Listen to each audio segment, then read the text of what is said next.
Aloha all. This is my 14th episode of Unconventional Insights. We are in the time of Libra, so I am doing things having to do with relationships the next few weeks, my specialty. And this is called Communication is a Key Relating Skill. So, those of you that have heard my podcasts kind of know where I come from, that the question is, what is your greatest relationship in your life? As you're all there thinking, I'm hoping the answer is to yourself first. If you say to God or Spirit or any of that, all that works, all that applies, as long as your human self is very much the factor. So, when that is in alignment, all other relationships have a chance of succeeding in a harmonious way. I will share that I was born during the time of Libra, so God had something up its sleeve by saying, I'm going to be cursed by looking in terms of relationship my whole life. I've talked to many of my friends that are Libras, wishing them happy birthday already. And I would say that when I was younger, I thought everything was about relationship, that it was all about the other person, to such an extreme that I became the authority and the expert that I am, probably by doing everything wrong initially, by seeing when you're out of balance what happens, and then learning how to do it correctly. So, usually we need to find what is our balance in reference to anyone, any person, any circumstance. And when we could find that, that becomes our key. So looking at Libra, a little astrology here, it has the symbol of the scales. And that scales represents balance, justice, equality. Libra also so this isn't just people born during this month. This is like everybody feels this during this time of year. This is kind of the focus on relationship, on equality, on things like that. Also, Libra brings in the gifts of aesthetically pleasing in vision, in how they dress and how they cook and how they speak. Also, they're artists. So I know Sting is a Libra. I know Gandhi was a Libra. These are two people. I know John Lennon is a Libra. He's born on my birthday. These are people very gifted with their words that have affected many people in a positive way. So for me, I've been a teacher my whole life. I've been a counselor. I am a writer. I use my words. And I try to always find what is the most appropriate, specific word for what I'm trying to communicate, since communication is what we're focusing on right now. So in looking at relationships, if you're not in a partnership or you're in a new partnership or an existing partnership, and really take this moment to do this little visual. So if we see that little Libra scale, and you're on one side of the scale, and whoever your significant other, your child, your parent, your roommate, whoever the relationship you want to look at and see them on the other side of the scale, is it balanced? And how we're looking at that balance is, where is most of your energy focused on? Is it focused on yourself in reference to them? Is it focused on them exclusively? And this is the key. So again, when I was younger, my issue was always in relating to the other person that I refused to accept, or I didn't know better, to accept me as one of the elements. So as I was adapting to their needs, and this is very common with men and women to do this, is where we look to see the other person's needs and we forget, well, how do I feel about this? And then we get to a point of our generosity, our open-heartedness, and then suddenly we snap. where we're either hurt or we're angry or somehow we shut down or we pull back because we say, this is out of balance. This isn't feeling good anymore. And again, the other person didn't do anything. They've been consistently themselves. It's just our nature has been to just adapt. What do they want? And then we notice, wait a minute, they're not asking, what do we want? So if you are the one caring for yourself, being concerned with your daily self-care needs, making certain your needs are getting met in a fair and balanced way in reference to whoever you're thinking about, then you won't have this crisis of this, I want out, or this isn't making me happy, or some like grand drama that happens with the person and they're a little shocked because they had no idea this was going on. So that's important to know how the other person is perceiving you when you actually do act out, instead of just being upfront and honest and saying, can I decide where we go eat today? Or let them be in charge of planning something, or you plan something because they always have to do it, or something. Just see what the roles are and see how you'd like to experiment with that scale being a little more on the other side so you could find that balance. So now, looking at other issues, if we're not placing our needs on ourselves, so this is taking full responsibility. The Buddhists say place all blame in one spot. That means own everything.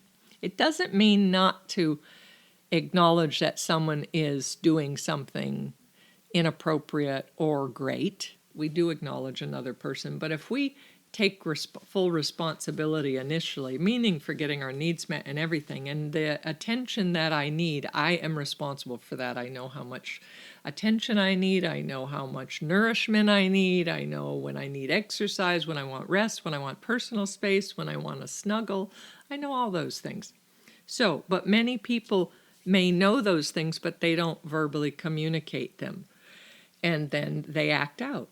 So, underneath this more passive-aggressive or lack of communication, we have feelings, lots of feelings. We have emotions and thoughts that are mixed negatively with these emotions. And there are feelings of failure, of loneliness, health issues, material security. All of those main key factors are spinning in our head, consciously or unconsciously. And it's for us to take time to meditate, to calm our mind, to notice if a tape is running within us, so that we don't have conflict with another person and end up projecting it on them. So whoever your primary person is in your life, they're your primary mirror, which means when something is not right within yourself, it is highly likely that the conflict, that the aversion, that the discontent will come out through your relationship with that primary person. So if we could be a little more conscious or aware of our own needs and what is happening as they arise, as something new comes up that might not be comfortable, or something that I need time to digest and to address more. Even if you learn to say to the person, I'm off today, or I'm not feeling so good, or I'm not certain what's going on, and I need a little time to myself, because I believe if we interact today, it can be explosive. It can arise in conflict. And I don't want it to arise in conflict. Hopefully, we don't want that. Hopefully, we want to be as kind as we possibly can. And we all are human, and we all fall from our highest aspirations, our highest qualities. And when we are not our best selves, and we say, I thought that I've resolved this issue, yet here it is again, we tend to beat ourselves up because I thought I got that pattern. I thought I got that issue. I thought I never did that behavior. And then here it is again. I'll continually say to myself, I'm listening, and to others, that when an issue comes up, even an old issue that hasn't been brought up for a long time, when that issue comes up, we're here to review it. And that review is a good thing. It shouldn't be something we beat ourselves up about. It comes back because there is something about that issue that we weren't able to see before. And I don't know if I've given this example, this little revelation I had. I've had many dreams and insights from God, my guides throughout my life. And this was a profound dream I had I think I was in my 20s. It was definitely before my daughter was born. And I love this. I've given this in teaching in classes before. And in this dream, being the thoroughbred Italian that I am, I don't remember what the dream was about, but I was very much aware, because I'm very tuned into my dreams, that I got so emotionally caught up in this dream. And in this dream, it was as if my guides froze the screen. So it was as if it was a big movie theater, and the dream itself stopped, and they put these 12 panes of glass over. So that was these long vertical planes of glass that separated 12 different perspectives of this screen, of this dream.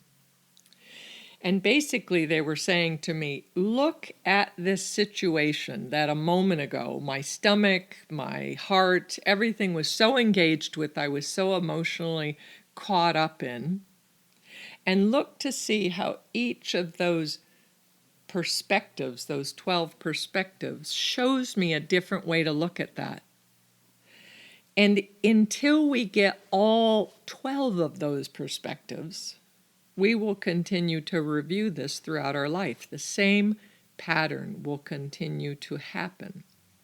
So that pain lives within us, that trauma, that wound, and we will continue stimulating it and allowing it to arise again, sometimes with the same person, sometimes with a different person, maybe because we've cultivated more skills in our life currently, so it comes up again because it's our being saying, we can handle this now, let's look at this again. And remembering that we have to review it and just say to yourself, what haven't I seen about this before? Even if it's when you get into a relationship with different people and it's the same pattern with a different face. That's my favorite comment to clients, is how many times do you, because I did that when I was younger, again, different face, same man. And again, the only common element was me. So it's what I needed to learn. It's what I drew to me, what I was attracting to me that I needed to actually get and resolve. Because looking at relationship and looking at that scale, the whole point of relationship between two people is, where do you meet on that scale? Do you meet in the center? Is it equal? Is it balanced? Or does one person come further to the side than the other? Does one cross that center line way over where there's very little room for the other person to express or be seen or have their needs met? And again, are you that person that crosses the line in a relationship where it's all about you and your needs and your wants and what you want to eat, what you want to do, the timing you want to hang out? Is it all about you? And that person has this tiny little space trying to breathe and say, I'm here, I have needs. Because I'm not saying that if you're the one that crosses the line, that you're the one at fault. I'm saying both players in this relationship dynamic are responsible. So the person that has this tiny little space, and they tend to draw in people that are aggressive, controlling, assertive, dominant in their needs, that person needs to say, not why do I keep drawing controlling people in, but to look to say, why am I not standing strong in my needs? Why am I not speaking up more about this is what I want, this is what I like, this is what I want to eat, this is where I want to go, this is how I want to spend time, and practicing to use that tool of communication. And it usually starts with a soft voice, almost a whisper.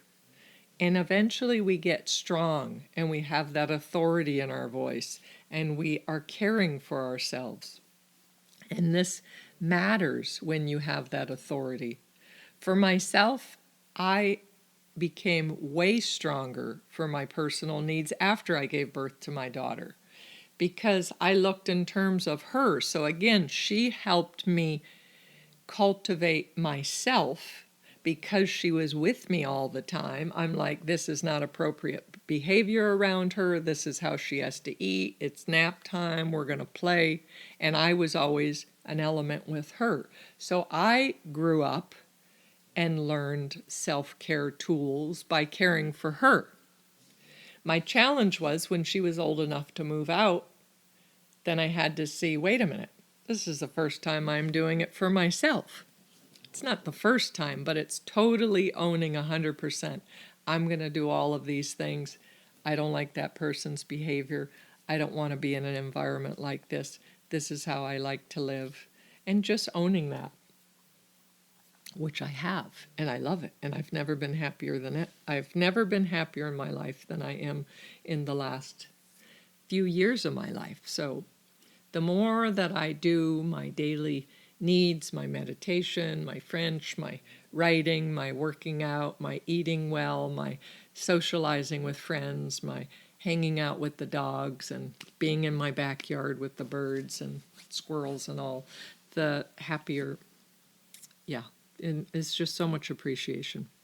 So back to this communication and these relationship skills. So also, in learning a pattern, I have found this a long time ago in teaching classes and counseling and various things, talking about how we review issues that keep arising when we think it's already been resolved.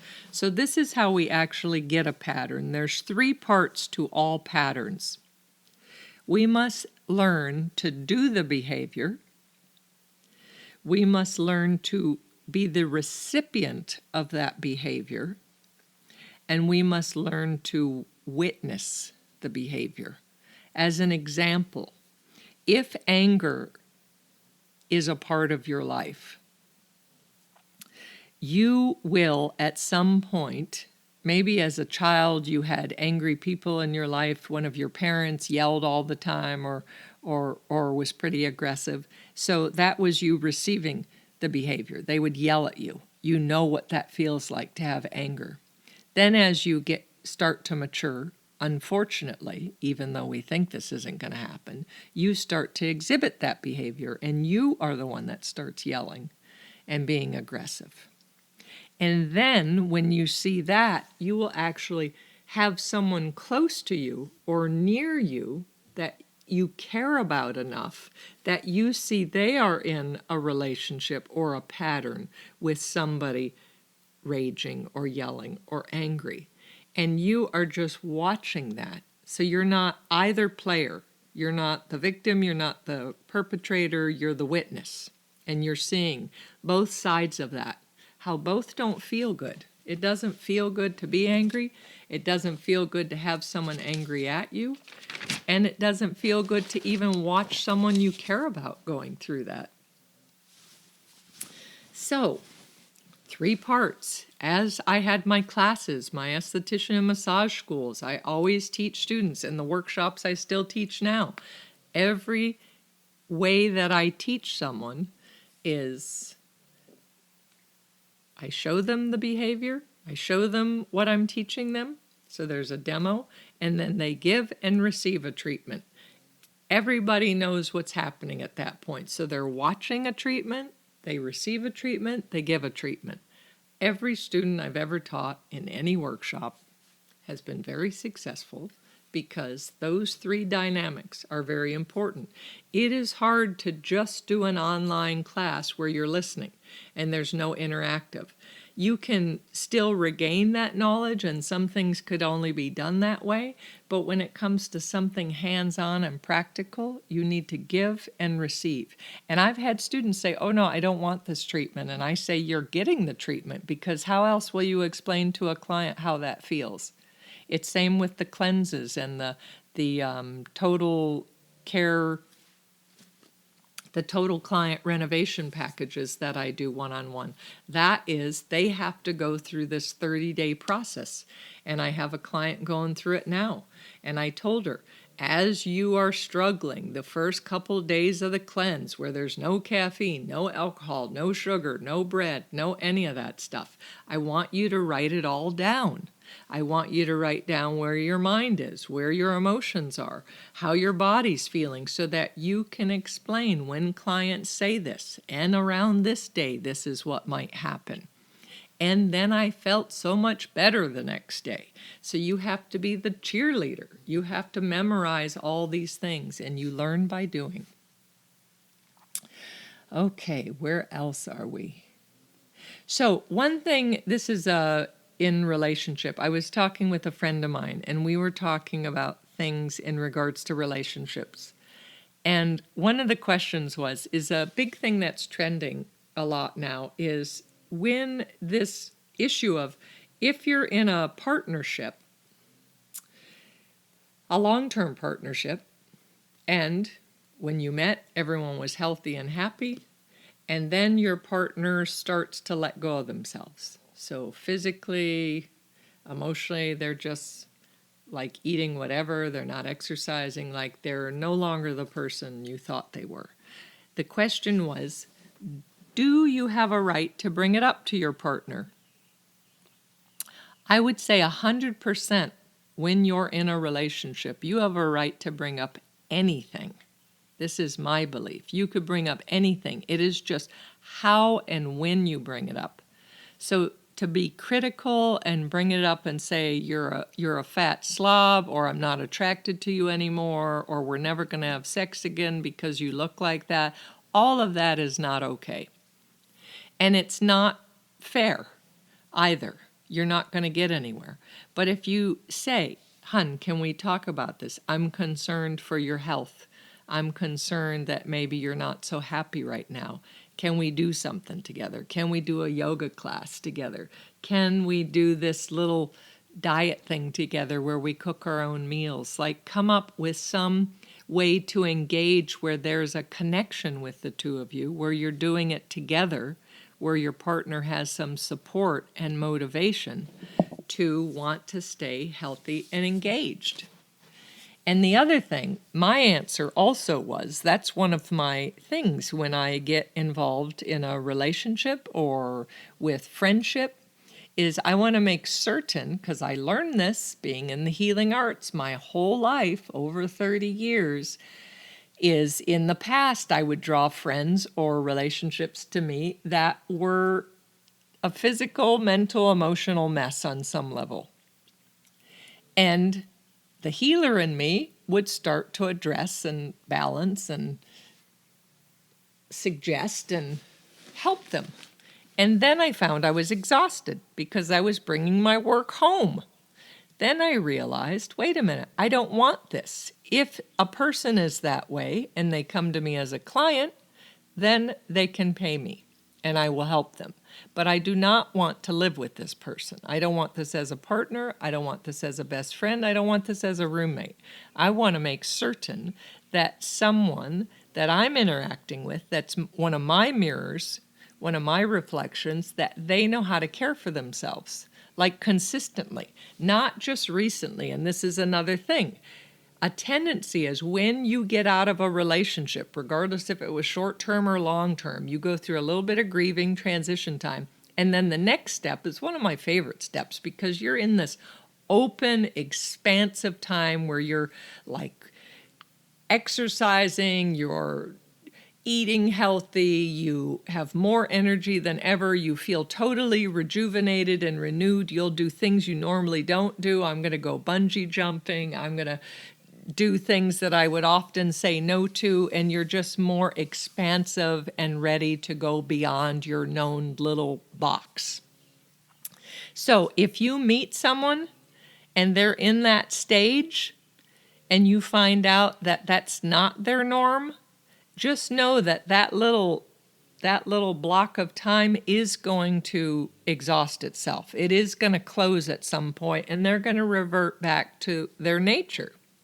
So find someone that's been, if this matters to you, that's been caring for themselves. They don't have to be a master. They don't have to be perfect, but that knows how to care for themselves, and you two support each other. You two become a power couple where you're helping each other with diet. You're helping each other succeed in your career. You have projects where you're doing individually, where the other person's motivating you and saying, good for you, hon, you're doing great, and where you're doing as a couple. And you keep doing these little things. It's all about relating. It's all about how do you connect.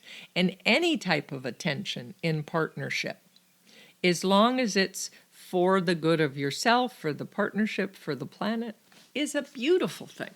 That is the reason for partnership, is there's relating going on, there's communication going on, there's a common vision going on, and it's beautiful. So, there you go. Now I will talk about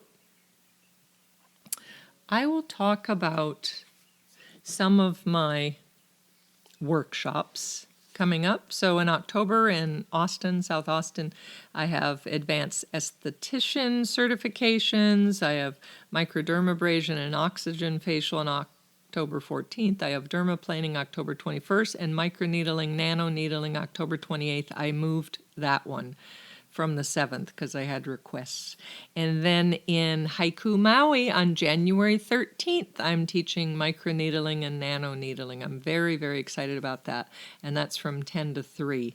So anyone interested in that, you can contact me. And also, my next big workshop is Be a Relationship Architect Intensive, and that is with David Garrison. That is November 16th and 17th. We moved that from 4 Tuesdays to a weekend intensive, which is very exciting. So it's the same amount of hours, but we're just like force feeding. We are going to transform, all of us. It's going to be heaven. We are making so much time to make this perfect.